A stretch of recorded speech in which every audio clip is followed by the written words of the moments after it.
প্ৰতিপ্ত কৰিবলৈ নিমন্ত্ৰণ জনাবলৈ আহিছো।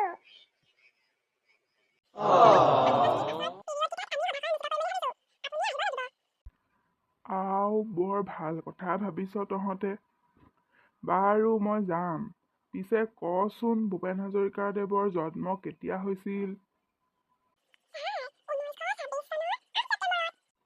বাৰু কচোন সভাখনত আৰু বেলেগ কি কি কাৰ্যক্ৰমণিকা আছে? প্ৰথমে আহিব সভাপতি অংশগ্ৰহণ আৰু আপুনি আমাক দুআষাৰমান ক'ব। তাৰ পাছত সভাৰ উদ্দেশ্য ব্যাখ্যা আহিব। তাৰ পাছত মঞ্চখন মুকলি কৰিব বালিকাই ভূপেন মামা এটা গান গাই পিনি।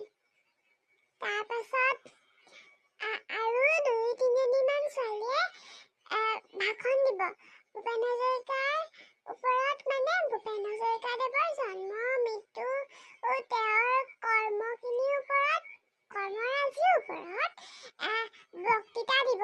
তাৰ পাছত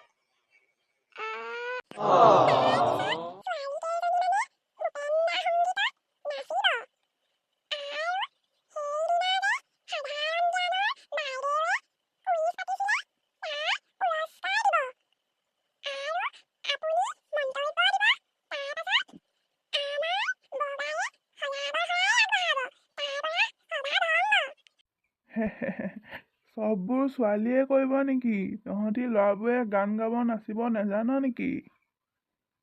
অৱশ্যে চব ঠিকেই আছে, কিন্তু এই কাৰ্য তালিকাখনহে অকণমান খেলি মেলি হৈছে। মই আমাৰ কেৰাণী ছাৰক চাই দিবলৈ ক'ম বাৰু।